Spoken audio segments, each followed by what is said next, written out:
Penny, you're muted. Good afternoon, everybody. Welcome to our second in series on Count Every Vote. We are so delighted you are giving up your Saturday afternoon to join us for this presentation and very important conversation. I am Penny Sharon, President-elect and the Advocacy Chair for the League of Women Voters of Arizona. And I am delighted to be a host on this call, and the League is very, very happy to host this event, along with many such events in partnership with All Voting is Local Arizona. And today in our presentation call, we have with us Amanda Lugo, who will be introducing herself shortly. Our plan for this afternoon is to cover the following. Of course, welcome, which is a welcome to all of you. Introductions, I will introduce myself. Amanda will introduce herself. Amanda will also walk us through some best practices. We are providing both ASL, sign language, and closed caption services. And I want to thank the providers who are participating with us on today's event. And then we will jump right into the most important part of our presentation, which is virtual ballot tabulation, Pima County, and how they handle it. With that, I'd like to welcome everybody. First, I want to shout out to all the League members from the Greater Tucson League who are on this call, and also a shout out to Constance Hargrove, who is our presenter, but also a member of the League of Women Voters Greater Tucson Board. The League of Women Voters of Arizona is a nonpartisan organization. We envision a democracy where every person has the desire, the right, the knowledge, and the confidence to participate. Our mission is empowering voters and defending democracy. For 100 years, we have been a nonpartisan, activist, grassroots organization. We are nonpartisan, but we are political. And we believe that voters should play a critical role in democracy. Thus, our mission, empowering voters and defending democracy. The League neither supports nor opposes any political party or candidates for elected office, nor do we participate in any candidate work during this very crucial election year. But we do a lot of work in the area of get out the vote, educate the voters. And I would be very remiss in not elevating the availability to voters of Vote 411, which is our digital voter guide platform. The League has known for many, many years for providing printed voter guides, and we have moved on, and we provide a comprehensive digital guide, and it is vote411.org.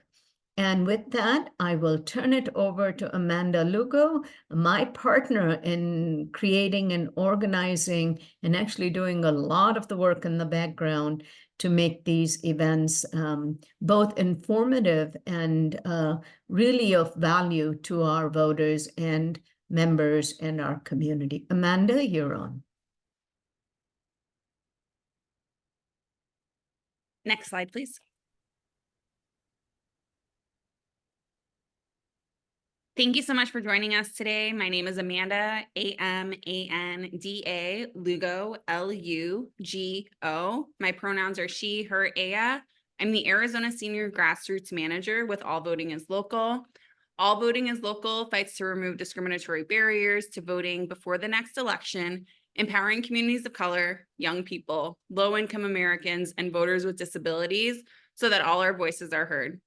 We use data-driven advocacy tactics and strategic communications to build powerful relationships between constituents, grassroots organizations, legal resources, elected officials, tribal nations, and research organizations.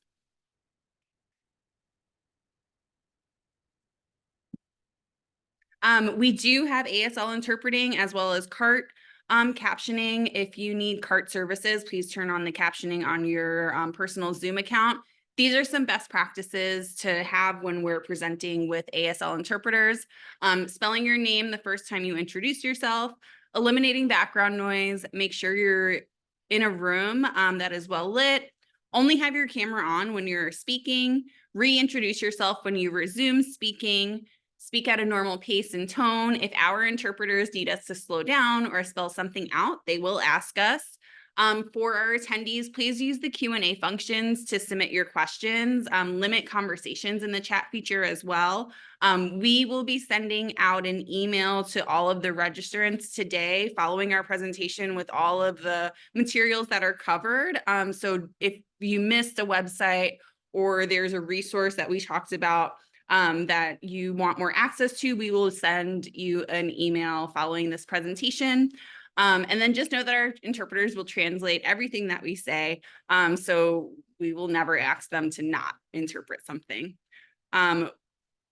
Yes, this session is currently being recorded. The league posts it to their YouTube channel, and Penny will also provide me with the link to send in our follow-up email. So thank you so much for joining us all today. I will hand it over to Constance Hargrove, who is the Pima County Elections Director. Amanda, if I might ask Constance, would you like to share the screen, or would you like me to drive the slide deck? Let me see if I can do it. I'll stop sharing so you can enable your Okay. screen.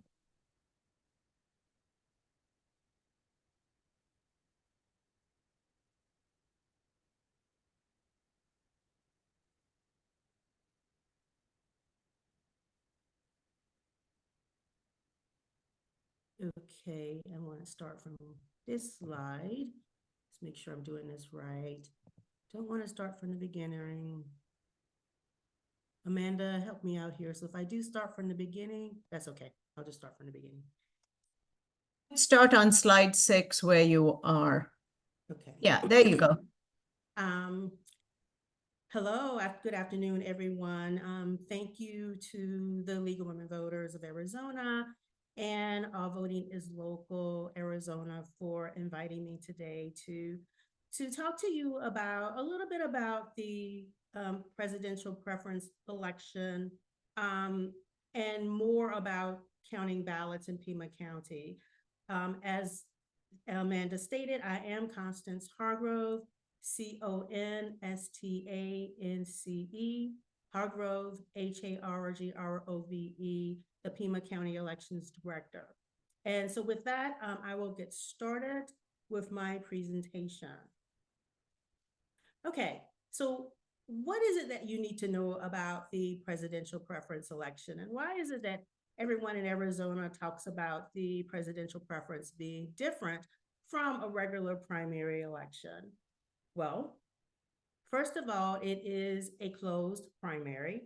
The Democratic and Republican parties have decided to have a primary in Arizona for the presidential nominees that they want to choose.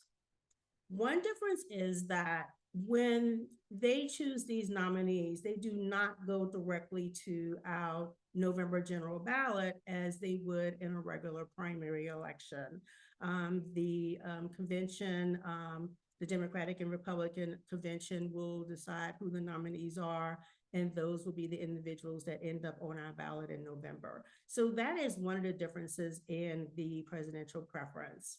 The other difference is that because it's a closed primary, only Democrats and Republicans may vote. If you're not a registered Democrat or a registered Republican, you cannot vote in this election.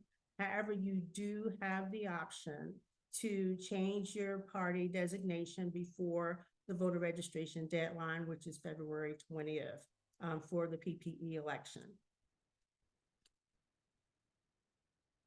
So for the PPE election, Pima County has vote centers. We went to vote centers in 2022. And in 2022, when we went to vote centers, we had 129 vote centers.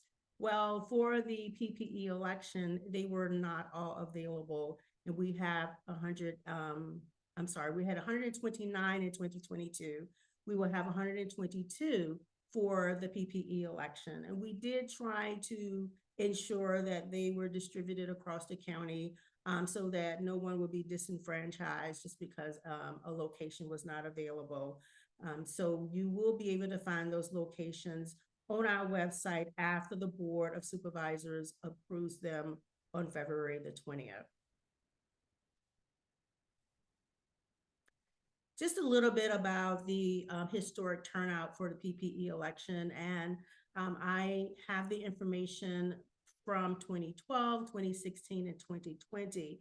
And as you can see, 2016 is really the only comparable election that we have for Democratic and Republican presidential preference. In 2020, the Democrats had an election.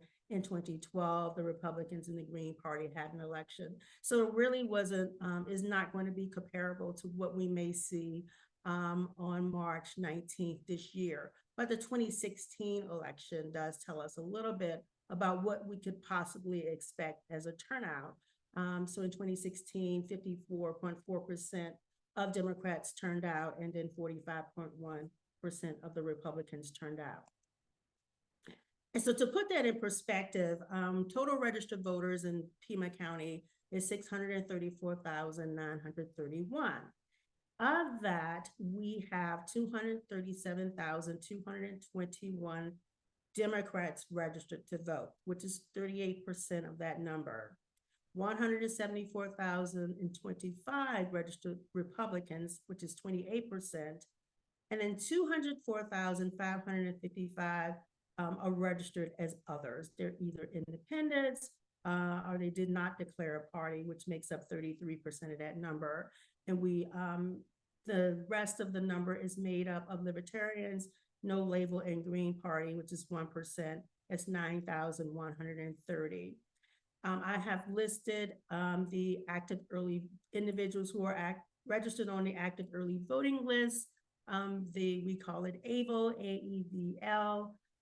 For each one of these parties, the Democratic Party has 204,448 individuals who are registered to vote on the active early voting list. That means that these individuals will automatically get a ballot for the March 19th primary, as well as the Republicans with 121,584. They will also get a ballot for the Republican primary. The other individuals that are on the active early voting list will not receive a ballot for this election automatically. They will have to change their party designation in order to receive a ballot.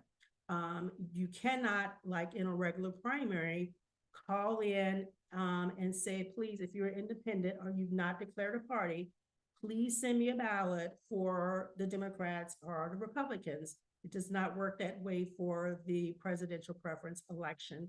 You cannot do that. So you really need to, if you want to vote in this election, change your party designation before the voter registration deadline. So we do have in-person voting for the PPE election. These are just some pictures of vote center locations where staff went out. They go out, they determine whether or not the voting locations are accessible. They go out to determine whether or not the size works for what we need. They do assessments, they put up the voting equipment, they put up voting booths.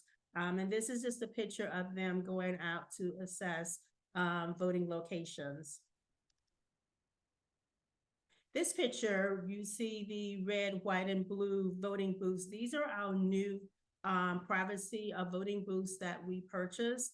They will allow 4 individuals to vote at one time. They are called Franklins. We also have individual voting booths that are called Frankies or Franklin Juniors, and they are individual voting booths that look just like these. These voting booths will always have one area where we can put our accessible voting equipment. So there is a bracket that we put on the voting booth that we can put the accessible voting equipment on. So if an individual wants to use the accessible voting equipment, it's no longer just on a table off to the side or in a corner.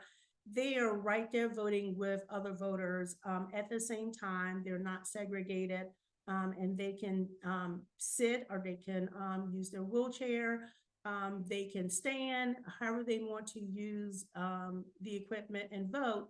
They have the ability to do that with these voting booths with other voters at the same time. On the right, there we have new security cages that we purchased in 2020 when we went, in 2022 when we went to the vote center model. We also went to electronic poll books and ballot on demand printers.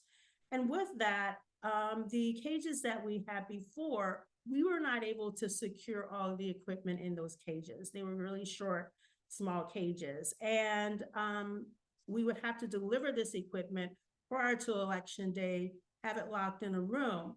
But these cages allow us to now store everything in a cage, be able to lock the cage and put a security seal on it to ensure that when the poll workers get to the vote center on election morning, on Monday night, when they go and test the equipment, that they know they're the first ones to open that cage and to open the equipment to vote on election day.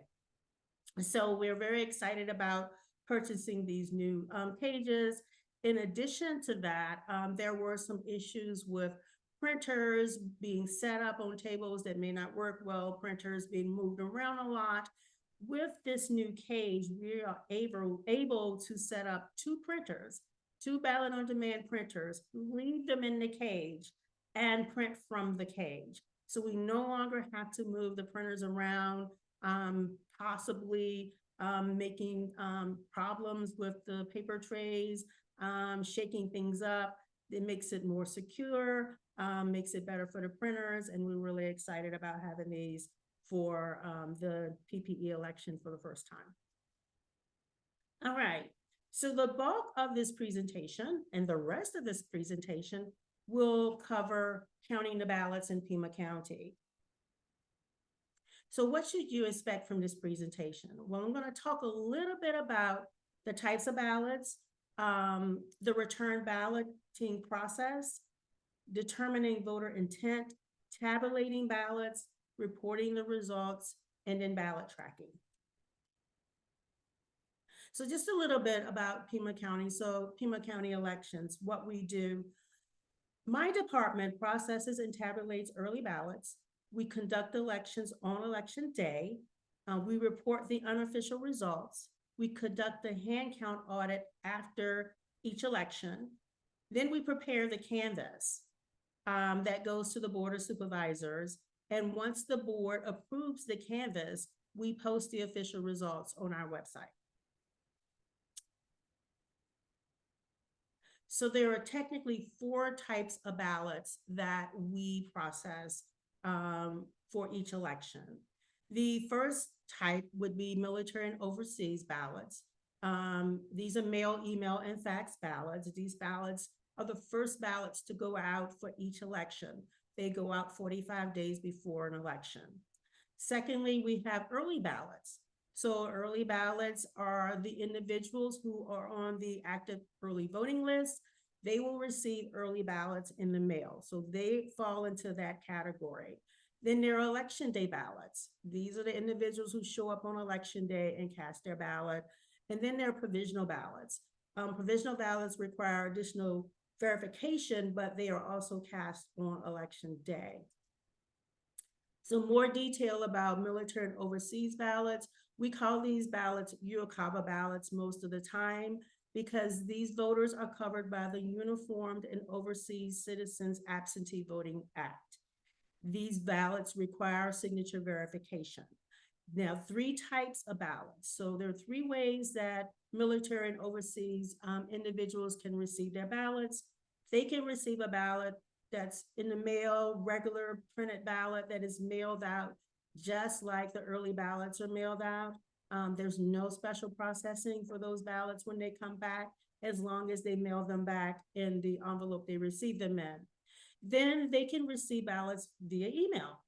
So if they're emailed the ballot, they can then mail that ballot back but that ballot is not in a normal form that a scanner or printer can read. So we have to duplicate that ballot. And then fax ballots, of course, have to be mailed back as well, but those ballots are not normal ballots and they will also have to be duplicated. The bulk of the ballots that we see are early ballots. And so these individuals, they can get them in the mail, or as I stated earlier, they can also go to an early voting site and vote an early ballot. They require signature verification as well. Early ballots are regular mail ballots, and the ones that they receive at the voting sites, early voting sites, are ballot on demand ballots. So they print those ballots right there on site. Election day ballots. Of course, these individuals are the ones that show up on election day in the vote center to cast their ballot. They show their identification before they receive a ballot. Therefore, no signature verification is required for these ballots. They simply vote the ballots and then they put them in the ballot box. They come to our office and we process them, we scan them on election night.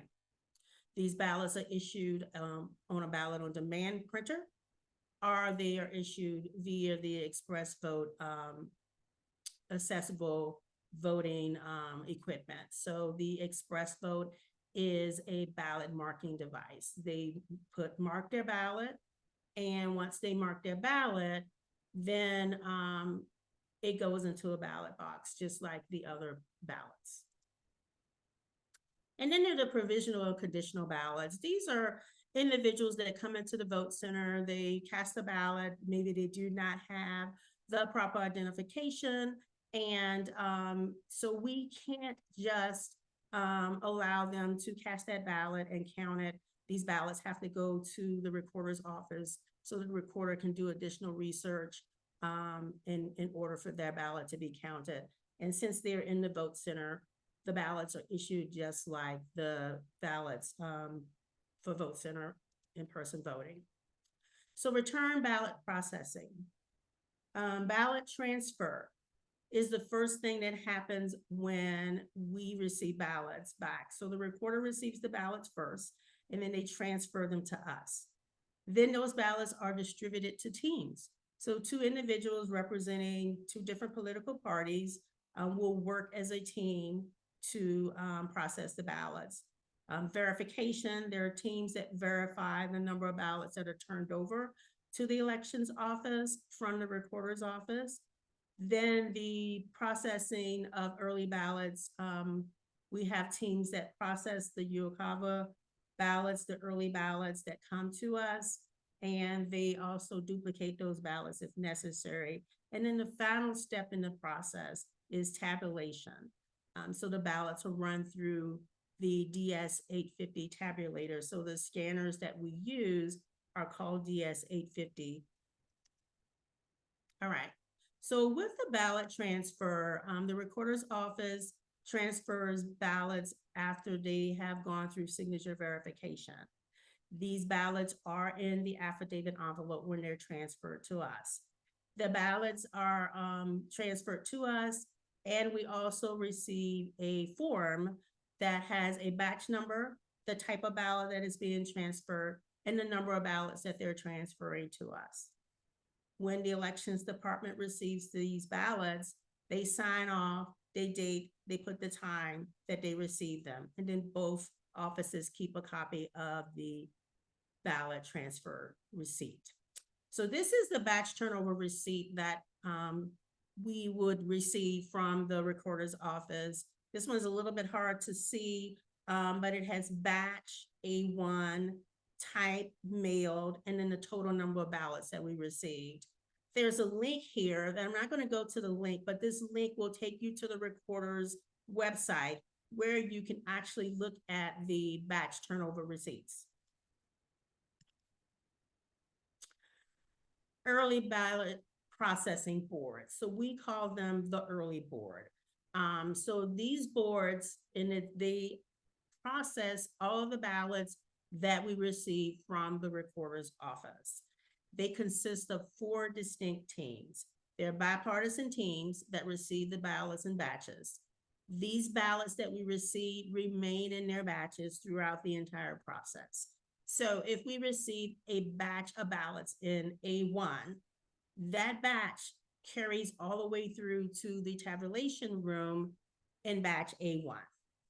The bipartisan supervisors oversees the early boards, and if there are any discrepancies whatsoever, the boards let the supervisors know. There is a spreadsheet that the elections department maintains on our website. This link would take you there. The spreadsheet shows the batch number, the date received, and I may be able to go there without causing too many problems here. Let's go there. It may be a little hard to see, but this spreadsheet captures all of the information that is on that batch turnover sheet. It has the date of the memo, which is the date that the recorder puts on their form, the date that we receive it, the batch, A1, the total number of ballots received. And then there are a lot of columns that go across, whether we rejected any, if it was torn or damaged, if we had to duplicate any. And then it goes all the way over to the end where it says the date sent to count, which would be going to tabulation, the date counted, and then total number counted. And then there's a column over here for any notes that we may have. See if I can get back to where I need to be. Okay. All right, so the verification team simply does verify the number of ballots that we received against the sheets that are given to us. And they do this by highlighting the names on the sheet. So they work in a team. One person calls out the name, the other person highlights the name on the sheet. If there are any problems, they contact the supervisor, and it goes back to the recorder. So the recorder then gets to determine and verify whether or not what they gave us was correct. They make any changes that they need to make. We call it redlining if they have to mark anybody off a sheet. And then they will also change that batch form to match that number. So if they redline anything, if there are any problems, it goes back to the recorder, and then it comes back to elections. And then there's a team that opens the affidavit envelopes. And then the team that does the bulk of the work are the processing teams. So these individuals are now removing the ballots from the affidavit envelopes. They're looking for certain things when they open the envelope. Number one, they're verifying that the ballot that is in the envelope is for the current election. They're also verifying that the ballot that is in the envelope can be read by the ballot scanners. So if they have a UOCABA ballot, of course, it may not be able to be read, so they have to then duplicate that ballot. If we receive large print ballots, which we print that are available from the elections department, if the recorder gets a request for a large print ballot, those ballots have to be duplicated. We also provide Braille ballots. Of course, any Braille ballot would have to be duplicated. So when the teams are opening these envelopes, they're not just simply opening the envelopes and separating the ballots. They're ensuring that, number one, it is for the current election, that it is a ballot, and that it can be read by the scanner. Once all the envelopes are open, they bundle them in batches. They prepare any damaged ballots to go to the duplication teams. And if there's a problem, of course, they return any invalid ballots back to the supervisor. The duplication team will take these ballots that they receive, the UOCABA, Braille, and any damaged ballots. And the first thing that they're going to do is stamp the original ballot. And then they assign a letter and a number. The letter identifies the team duplicating the ballot. So each team has a letter assigned to them when they begin working. And we could always go back to any team. We know which team duplicated the ballots. We know which processing team handled the ballots. we can trace this all the way back to the beginning batch. So these teams use a call-out method, and they use the accessible voting equipment to create a new ballot. The new ballot receives the same letter and number that is assigned to the original ballot. And a separate team verifies that these ballots have been duplicated properly. So determining voter intent. Why is this important? Well, number one, voters don't always mark their ballots correctly. Sometimes they will circle a candidate. Sometimes they draw a line through the candidate. Sometimes they mark the candidates for all the offices, and they fill in an oval for one candidate, and then they write the same candidate in on the write-in line. Any of these things can cause the scanner to reject the ballot. So if the ballot is not marked properly, the scanner will reject it, and then it has to be adjudicated. That's when determining voter intent comes in. So how do we determine voter intent? Well, the individuals that do this would be our duplication team. We're determining voter intent when we're duplicating some ballots. Also, we use electronic adjudication. We are determining voter intent when we use electronic adjudication. So when the teams duplicate these ballots on the accessible equipment, of course, they're bipartisan teams, and they agree on any changes that would need to be made.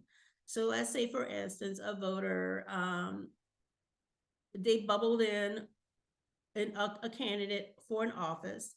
That was okay, but then they changed their mind. And so then they bubble in another candidate for that same office. So technically they overvoted their ballot. However, they also wrote on the ballot, not this one, and drew an error. So now the team is looking at this ballot and they're going, okay, they overvoted the ballot because they marked two people for the same office. However, they can also see that the voter intended to vote for one candidate and not the other candidate, and that they changed their mind. So that's when voter intent comes in, and that's how these teams make those decisions. Some of the decisions they make are not as straightforward, and they may not agree. And if that is the case, then the supervisor breaks the tie. And then a second team, of course, verifies that the first team duplicated the ballot correctly. 99% of the time, they agree with the first team's determination of voter intent, but then there may be that 1% chance where they do not agree. And if they do not agree, then that team will determine and change that vote, and they can do that. Then the one thing I do want to mention as I go to an electronic adjudication is that as soon as we receive ballots in our office, any ballots that have been voted by a voter that come from the recorder's office, day one, there are bipartisan teams of observers appointed by the political parties that are there watching the process. So if there is a question about voter intent, normally these observers will huddle around these individuals who are discussing whether or not they believe this person wanted to vote for this person or a different person. If that happens, they're there, they're watching, they're listening. And so when our bipartisan board makes a determination, they are watching and listening. They cannot interfere, but they can hear. And 9 times out of 10, they're agreeing with what the board is doing. If they do not agree, they can talk to the supervisor, and normally they will communicate to the party chairs, hey, I'm here observing. I don't agree with the decisions are being made. And then I'll get a call from the party chair saying, I got a call. This is what happened. We do not agree. And then I simply will explain to them the process. Normally that's okay. They agree, they understand. We use the Secretary of State's guidance to determine voter intent. And as long as we are being consistent and using that then the parties are normally okay with it. And so that's how that works. But electronic adjudication is also where we determine voter intent. The difference is that these ballots have already been scanned by the tabulator. So the scanner can read these ballots. They read the ballot, they went through, but they were output to one of the trays that says, hey, there's something wrong with this ballot. I really don't know how to count this. And then if that happens, we batch it and we put those ballots together. It goes to the adjudication team to make the determination of whether or not the ballot stands as is, counts as an overvote, or they change the ballot to cast the ballot for the candidate of the voter's choice. So these computers are connected to our election management system. And the election management system contains the election file. So this is where we program the election and actually create the ballots. So any ballot that is adjudicated to cast as a vote is then added to the total results for that candidate.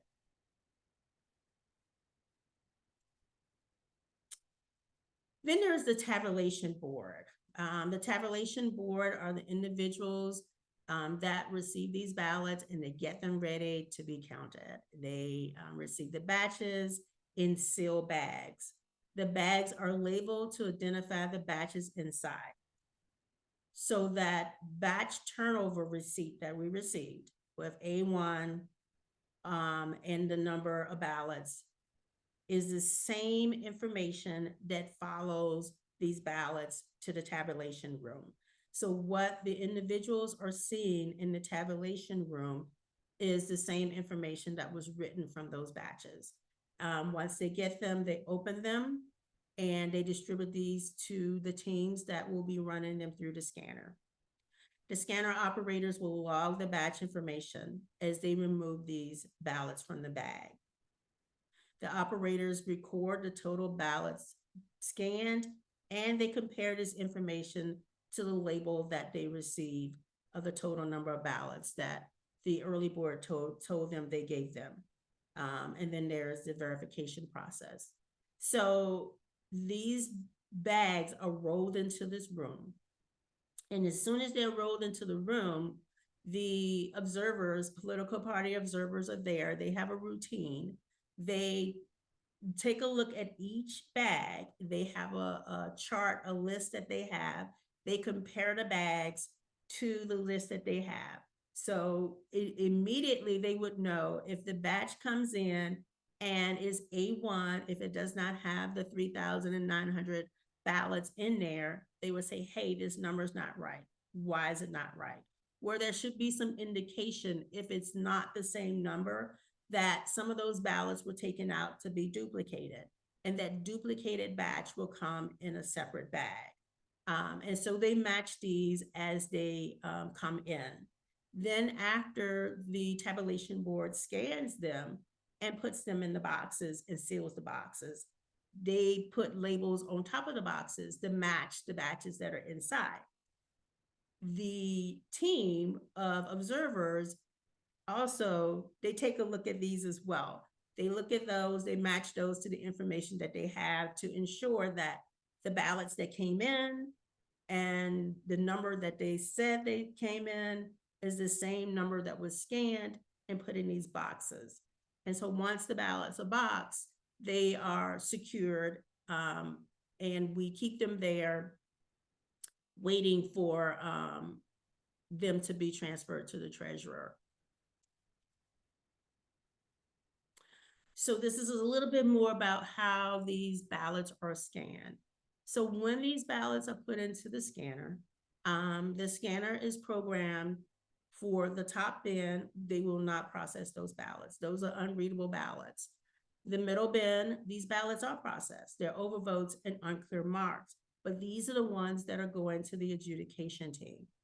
And then the bottom bin are processed ballots. These are counted ballots. These ballots are counted, they're write-ins, and then they're undervotes.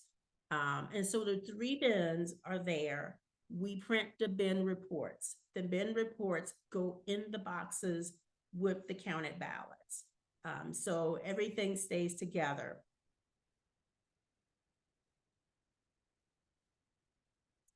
All right, I wanted to get here. This is kind of a video that will show you the process as they go through the early boardroom. You will see the scanner tabulating ballots. So hopefully you'll be able to see and hear this.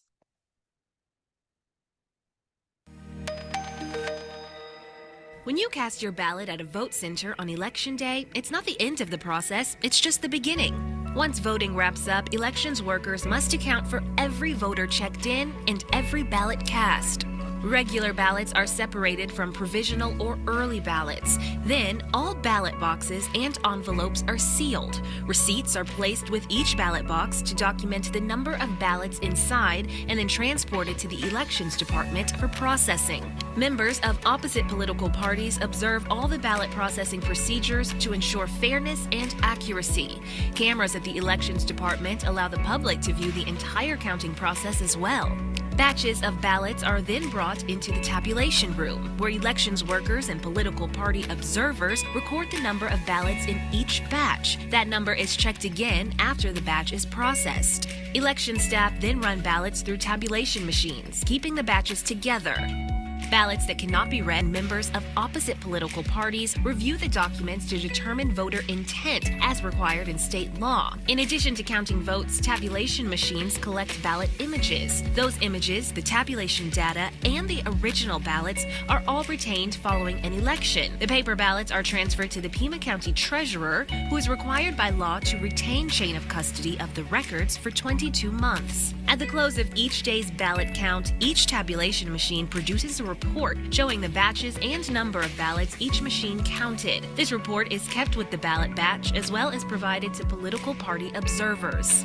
Elections workers then prepare for tabulation data to be transferred to the election server. 2 elections workers open the tamper evidence seals on the server case. This action is logged and recorded. They then prepare the server to receive each tabulation machine's data, which is sent by a direct connection, not over the internet or by other wireless means. Neither tabulation machines nor servers are ever connected to the internet. Once transmission is completed, the server case is closed and resealed with a tamper evidence seal. This action is also logged and recorded. Once all valid ballots are counted and the data sent to the election server, the official elections canvass is completed and later submitted for Board of Supervisors approval.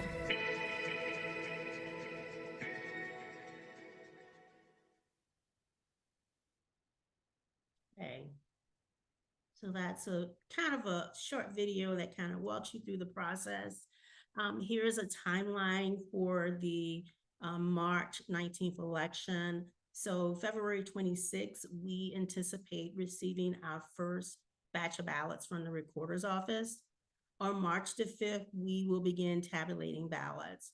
And there is a little bit of a gap between when we receive the ballots and when we're going to start scanning those ballots, because the boards need time to actually open the ballots, process them, and get them ready for tabulating. And so March 5th, we will begin tabulating ballots.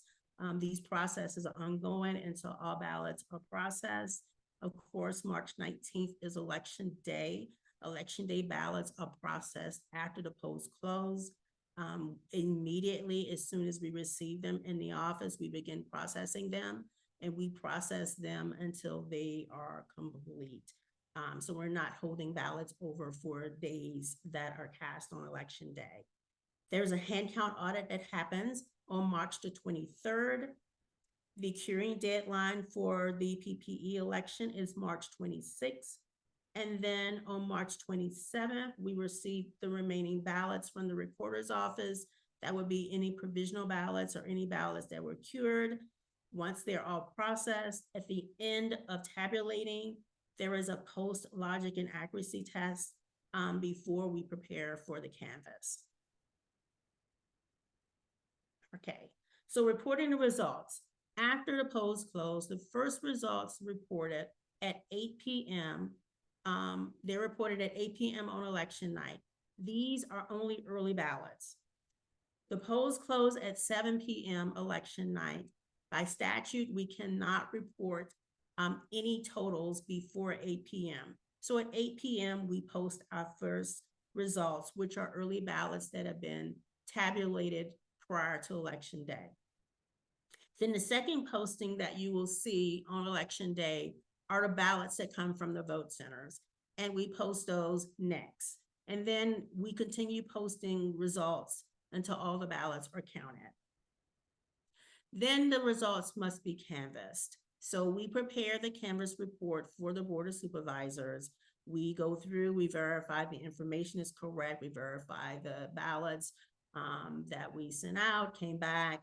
All of that information is put together in a report that goes to the Board of Supervisors.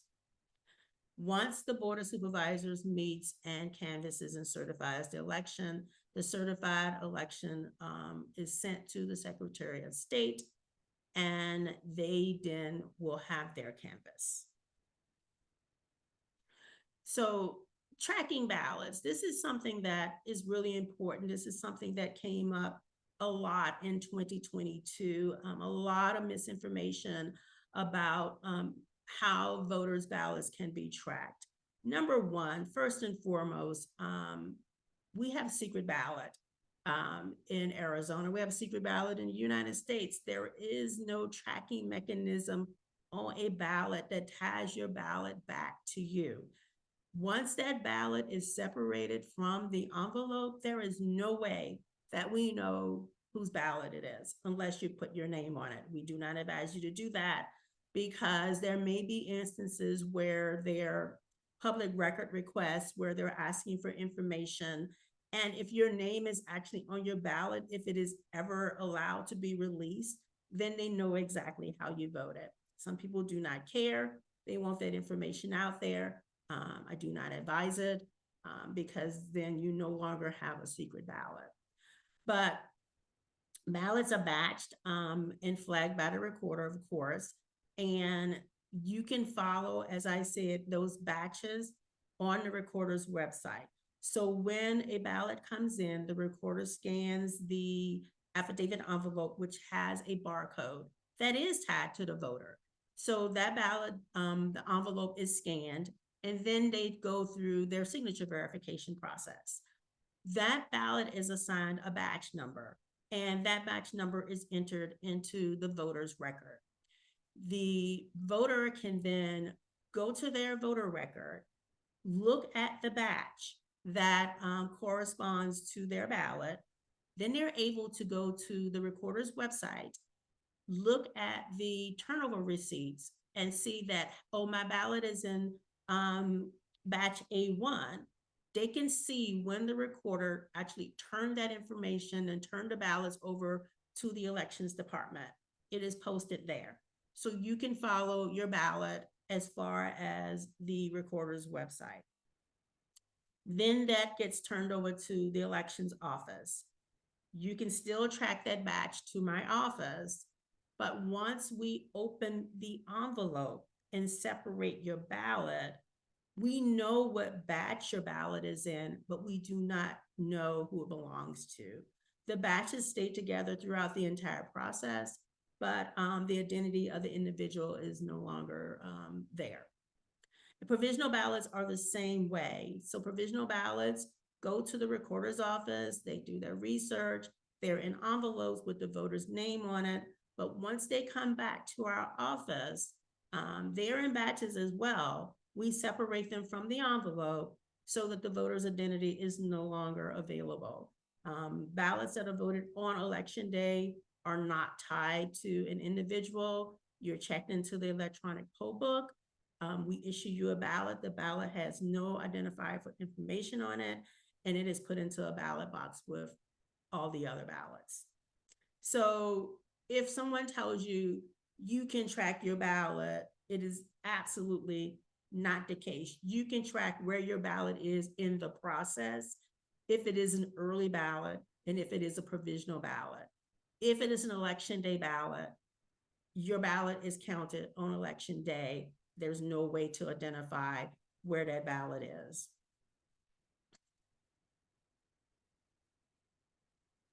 And I just said that. And that concludes my presentation. If there are any questions. Good morning. Thank you for joining us. It's Tuesday, February 6th, our first board meeting in February, and I'd like to ask for a roll call to establish quorum, please. Supervisor Christie. Here. Supervisor Hines. Present. Supervisor Lee. Present. Supervisor Scott. Here. Chair Grijalva. Here. Let the record show all board members are present.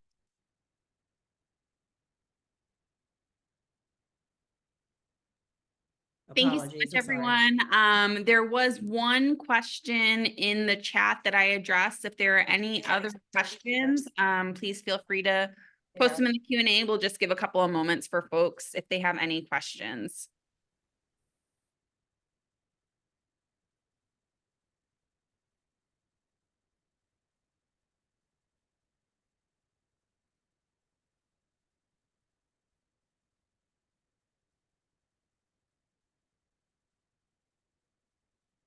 I'm sorry, I had a window open. Was there a question for me? Amanda, was there a question for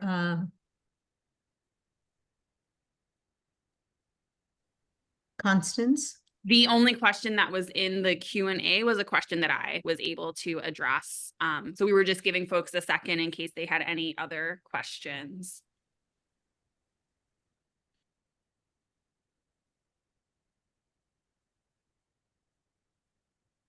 Thank you, Amanda. Let's close this out if there aren't any more questions. And and I would like to thank Constance so much for always being available to speak with us and our members and the community, and appreciate the depth of information that you gave us, especially, you know, pushing back on some of the misinformation that is often out there. And I do appreciate your taking the time to provide us this information. Okay. Amanda, would you like to take a couple more of those chat questions that are seem to be popping up?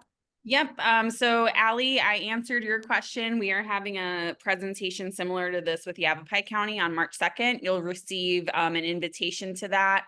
Chris, I answered your question in the chat. I also answered it in the Q&A function. If you open Q&A and see answered, the answer will be there. If you are currently registered as an independent, you have until February 20th of 2024 to change your party in order to participate in the presidential preference election. Only registered Republicans or registered Democrats can participate in the presidential preference election. If you would like to participate in the primary, which will be over the summer, independents can vote in the primary. You must select what type of ballot you want to use to vote in the primary that is happening in the summer.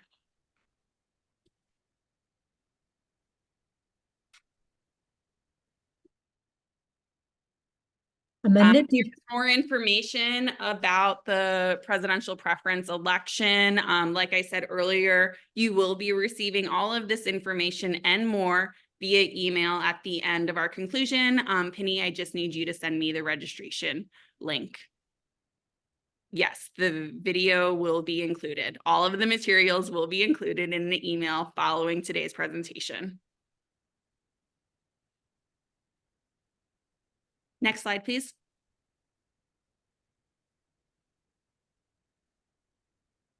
We also want to promote our election protection program. You can sign up to be an election protection poll monitor or poll defender at that link that is listed there. Again, we will send election protection recruitment information following today's presentation. Election protection monitors help us to ensure that everyone has the option to cast a ballot safely and securely without worry or intimidation.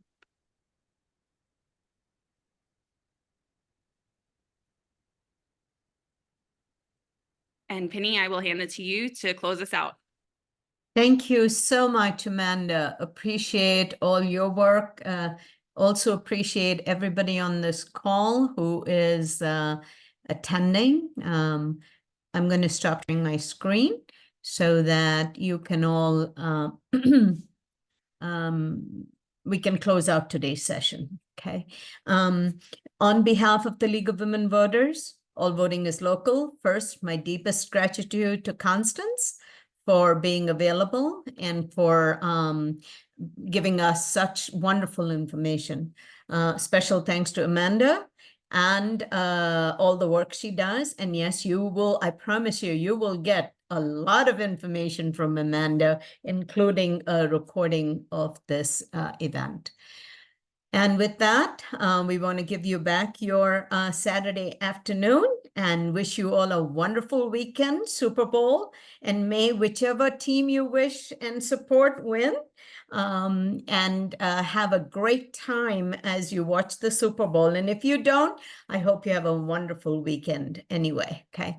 Thank you all. Bye.